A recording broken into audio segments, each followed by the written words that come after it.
Previously on WeWanderlustCo. Little did we know we were stepping into a living time capsule, the habitat, where 130 million years of history whisper through 2,500 species of flora and fauna. More like 2,500 reasons to keep your camera rolling. The views? Let's just say Instagram filters would be jealous. Fast forward to dinner time. Street-side satay and kampung fried rice hit our taste buds like a flavor tsunami. Mind blown. But wait, there's more.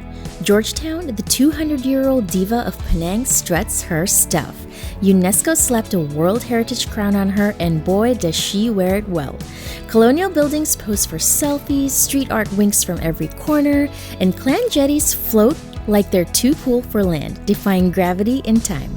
Oh, and did we mention we're channeling our inner crazy rich Asians? That's right, we're visiting a filming location. Time to practice your shocked by luxury face. Georgetown's food? Love at first bite, second bite, and forever. Malaysia, where every meal is a plot twist and every view a cliffhanger. All that and more coming up. Hello guys, welcome back to another video. Before we start, if you haven't already, please be sure to subscribe. It'll mean the world to us. We are currently here at the Clan Jetties of Penang. It is a traditional overwater settlement with a living community there. There's about 75 people. We are gonna go check out the Cheong Jetty, which is one of the more popular and more welcoming to tourists. So let's go.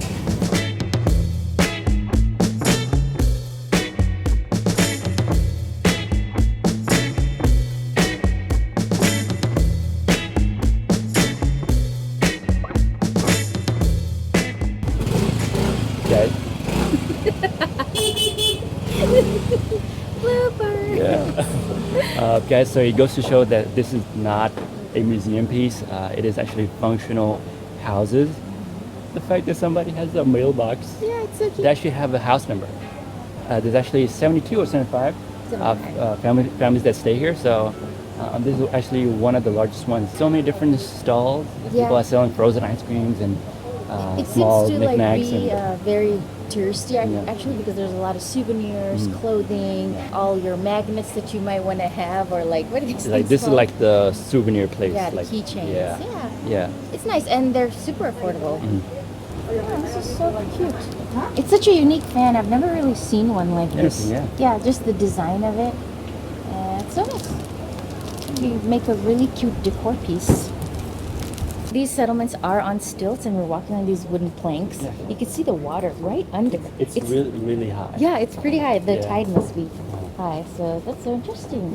My goodness. It's like only a few inches below. You could see some inside someone's house. I mean, it's not nice to peek in, but it's kind of nice to see how they're living over water.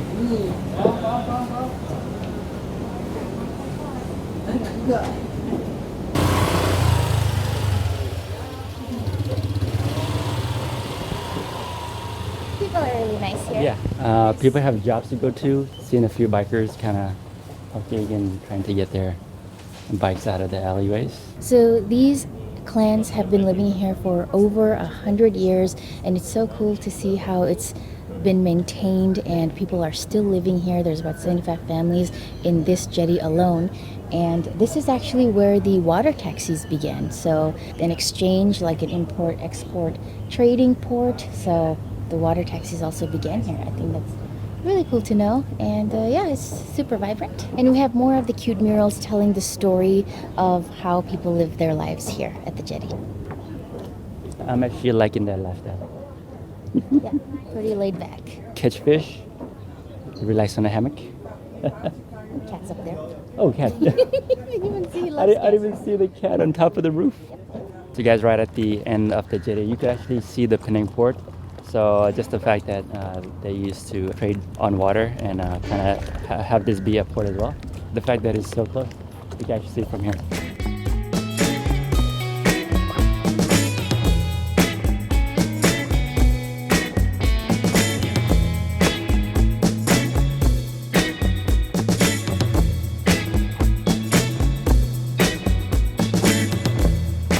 So these seem to be a couple of siblings kind of calling out for the bicycle. But it's so cute. They're scattered all throughout the streets. Found this stall. This is actually an egg tart stall. It's probably functional, not sure, but it looks so authentic. And like old Chinese uncle probably selling egg tarts from here. So cute. So guys, the next activity on the list is to go check out some street art, some street murals. It's just a short walk away from the jetties. And how about this cute cat? Huh? Yeah, it's so cute. Oh, do we know why it is looking up? I never knew. Everyone kind of shows a picture of this. Ah, okay. But it's actually a mouse hanging down holding a fish. Wow, I should that not is catch so it. No. cool. That is hilarious. So some of these artworks will have QR codes next to them, so you can kind of learn more about the artist and the history and like what story it's trying to tell. But these two currently don't have any. We're gonna move on to go see some new ones. So we're currently on Armenian Street. You will find lots of wall murals here, beautiful street art, lots of colorful clothing, and the street itself is very vibrant because you see the old colonial buildings mixed with the kind of traditional Malay houses. It just feels beautiful, and it feels like some have been restored into cafes, and the other ones are just colonial buildings, you know, just as they were, kind of weathered. These are the steel rod sculptures that you'll see scattered throughout the town. These are called the Voices of the People, where they kind of tell you about the history in a very witty, funny way. And just like Malacca, we're seeing it here as well. The music too. Yeah, the music same. Yeah, I think they've introduced the music. Yeah. So they have the tree shawls, guys. As you can see, we are like blistering in the heat. But if you want like a nice relaxing ride, you can also take the tree shawl and just take a ride around town.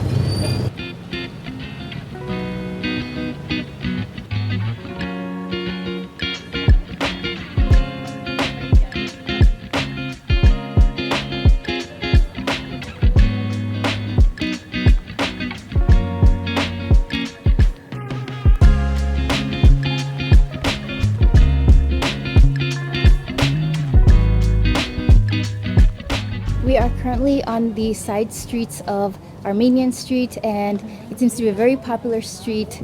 It's kind of died down now, but it has lots of beautiful rainbow umbrellas. Makes us so happy, and lots of actually murals on the sides too. There's little cafes, little stalls. They're also selling clothes, little trinkets. So yeah, very nice.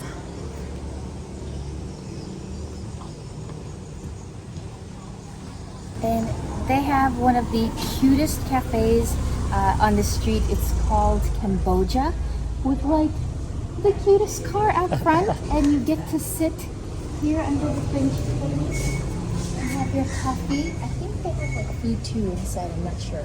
But if you're on the street, you go here. Nice spot. We're currently taking a break at one of these restaurants. We have gone for the ice limau, which is like a lime juice, or sometimes they have little calamansi in there. So yeah, we really like ice limau ever since we visited Malaysia. This is one of our favorites. Favorite drinks around town. Yes. Sweet, tangy, refreshing, just like the way we like it. This beautiful mosque right behind us is Kapitan Mosque. Yeah. It looks so nice. Kind of has the old architectural style. Yeah. And I love the colors of the what's that called? The brown. Yeah, of the dome. It seems like the dome Tiles. is made out of grass, so you can kind of see it oxidizing a little bit. And I love the red tiles. Yeah. It's a nice, really like a sort of old looking mosque that Yeah. we've seen. Yeah. If you guys have not checked out our first impressions video of Georgetown, I'm gonna leave it linked up here. But we had mentioned in that video how mosques, Hindu temples, Buddhist temples, Chinese temples, they're all kind of congregated amongst each other, few streets apart. Literally on this street, you see the mosque, we see the Hindu temple. This shows how multicultural this place is. It's very coming to Malaysia, we've seen that a lot. It's a major melting pot. We don't only have Malays, Indians, and Chinese. We also have Siamese, Burmese, the indigenous people. Yeah. We have Arabs, and like among so many other ethnicities. So that's why it's such a melting pot. What's good about that is that you're going to get a variety of cuisines. So Yeah. you're never going to go hungry in Penang. There's so many options to choose from. We are currently at Cheong Fatt Tze, or better known as the Blue Mansion, here in Georgetown. This is a story of rags to riches when a Chinese immigrant who was only 16, literally penniless, and became an entrepreneur, a philanthropist, became a very wealthy man, and he wanted to build a beautiful mansion where he could keep all his family together. So this is it. It's been restored. It looks beautiful from the outside. We can't wait to go check out the inside. So this area is kind of known as the living space, where all the men used to come and make the important decisions. And back there, it's sort of like a privacy screen where all the women used to stay. So it's very interesting. As soon as you walk in, you're greeted with beautiful tall ceiling and beautiful the biggest mirrors that I've ever seen. I love all the furniture and like all the accents that they have. It's very pretty. As soon as you come in, you are greeted with like a open courtyard. It really reminds us of a riad in Morocco. Only thing that's missing kind of in the center is the fountain. But I really love the open concept, and supposedly this mansion was built with a lot of feng shui in it. So it's really built in that way where everything is comfortable, centered, aligned. Feels really nice. And fun fact, they were also featured in the Crazy Rich Asians. Perhaps that is why it's super popular among tourists. We did watch the movie. I quite have forgotten how it kind of went. If you remember which Which scene scene, it's yeah. from, Yeah. leave it down in the comments below, because we did watch it, but we can't quite Yeah. remember if it was the end of the scene or in the middle somewhere. Not sure. Please leave it down in the comments below. Seems like we figured out which scene that was. I think that was when she was having the conversation with the mother-in-law, right? To be, yeah. And then there was this famous chess move or something like that. Yeah. Only a fool folds to winning hand. There's no winning. You made sure of that. Because if Nick chose me, he would lose his family. And if he chose his family, he might spend the rest of his life resenting you.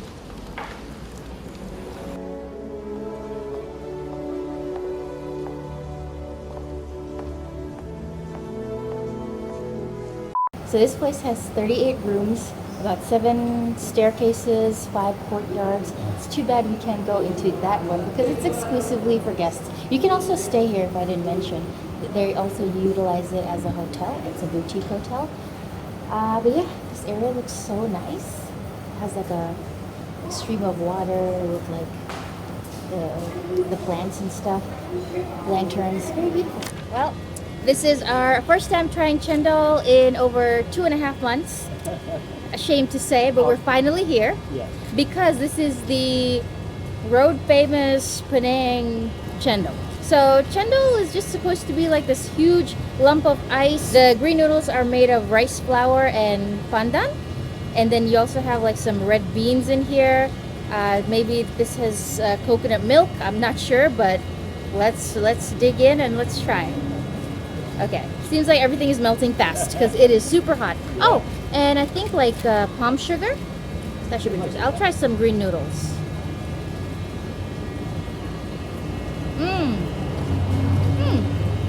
This is a really popular Malaysian dessert. It's like a must try when you come to Malaysia. And it's not bad at all. I kind of like it. In this heat, this ice cold cendol is a lifesaver.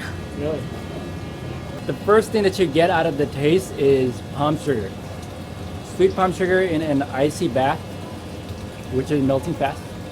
What I will say, we were told by someone in Putrajaya that how do you know it's a good cendol? What were you saying? What makes the best cendol is when you taste the cendol and the red bean is so soft it melts in your mouth. Oh, That's wow. the best cendol. Okay. I guess we gotta find that nice cendol place. Yeah.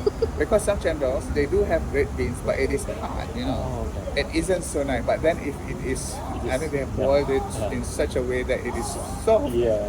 and it's lovely.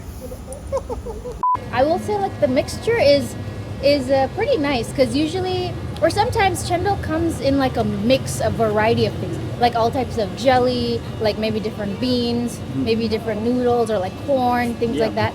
I will say I don't like my desserts super mixed. So I'm just glad that it's only like rice flour, some red beans, some sugar and ice, and coconut milk.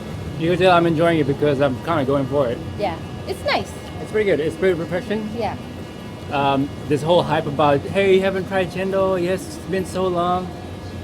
I guess the reason why. Yeah, it's worth it. It's good. It's worth it, yeah. So when we arrived to the cendol stall, big line outside, but the most prominent thing that you could see was the uncle just splashing cendol all over the place.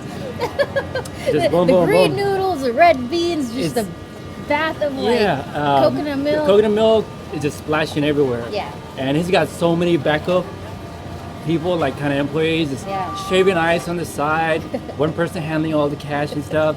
It goes to show, like it's very popular. It's And popular. and you guys are not gonna miss it too. So guys, right behind us is the Cheong Fatt Tower. On the very top is the observation deck called the Top. So if you guys are interested, it's like a half circle observation deck with the sky glass. So yeah, that's something to do while out in Penang. First time.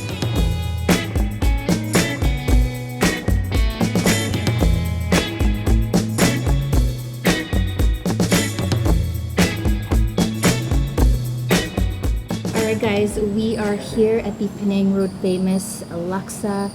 It is right in the heart of Georgetown. This is the first time trying laksa. We've never tried it before. It is a traditional Malaysian like fish-based noodle soup. It's supposed to be sour, tangy, mildly spicy. I do see some lettuce, some onions, some shredded fish in here, and the broth looks really good, but let's get into it. It is super hot, lots of onions. Oh my god, it's so good. I know I've missed tom yum soup, but I think this is the closest thing to it. I love it. The broth is so flavorful. It does have a little bit of a kick to it, but I love the blend of all the vegetables with the onions and the noodles, and just the broth is the favorite part. So good. Has to be one of my favorite dish in Malaysia, honestly. This was so good. This was our first laksa, and like I just love the sour taste and everything. It's just, it was so good. Thank you so much. Thank you so much. Thank you. And actually Michelin star rated So cool. restaurant. We did not know that. We just saw some really good Google reviews and we wanted to come here, but definitely try to come here because the food itself is a star of the show. So he suggested the asam laksa as well as the char kway teow. So we are pretty full. We need to go explore some more, but if you guys are coming here, two dishes are must try, which is the asam laksa and the char kway teow. We are in Chinatown, headed towards China House, where we shall be trying out some tiramisu because this one decided yes. Well, yeah, it's a China House is one of the, I think the shop houses converted into like a cafe now. Yeah. Supposedly they have like really good desserts and stuff, and tiramisu cake is light and fluffy. Yes. So I kind of want to go confirm if that's true or not, you know? Yeah. So we're headed off that way. So we are here at China House. It's a cafe, a coffee shop, and a restaurant all in one. It's 400 feet, spanning from Beach Street to Victoria Street. This goes straight all the way back. They have like a few different rooms with different themes. We are currently sitting in like the reading room where you can have your light snacks and you can doodle on the table. So that's when I was like, you know what? A little bit of shameless promo. I'm just gonna let them know we were here. So it's pretty cool. It's really nice, and they're number one in Penang for their tiramisu cake. And that's what we came here for today. As you can see, it's the only thing we have on our table. That's how big the cake is. The chunkiest serving of a slice of cake that we've ever seen. Yeah, it's massive. Yeah, and now we're gonna try to see if it holds true to all the claims.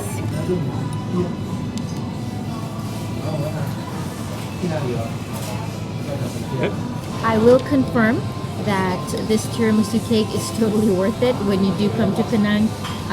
The coffee taste is nice and bitter, but it's a nice contrast to the sweetness of the mascarpone cheese. They also have almonds in the back with a nice soft cream. Kind of just melts in your mouth. And it feels like it's packed with that coffee flavor, and it's a little bit moist. So I like my cakes moist. I'm glad we got this.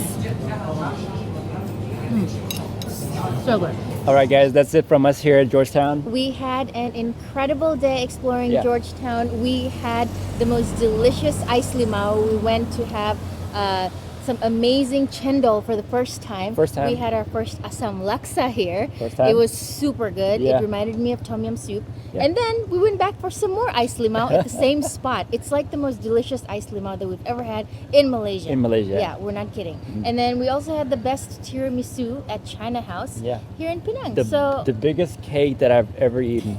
We actually had a hard time eating it too. Yeah, it was so huge for the both of us. Yeah, but we had some incredible time here. Saw so many beautiful street art. Yeah, The we did. people are so warm and friendly. Yeah. The locals are super nice. Super nice, super Yeah. laid back. They want to talk to you, kind of give you directions. They tell you which attractions to go to. Super warm welcome from the people of Penang. Yeah, So thank you very guys. friendly. Yeah. Thank you so much. But we'll catch you guys in the next video. We'll be going up north and discover a different part of Penang. So stay tuned for that. We'll catch you guys in the next video. But remember, guys, wherever you go, Don't forget to wander. all right, see you in the next video. Bye. Next on WeWanderlustCo. Guys, Bachi Puringi has been such a wonderful surprise. So incredible. Like, this is one of those beach days that you need to have, kind of away from the hustle and bustle of Georgetown.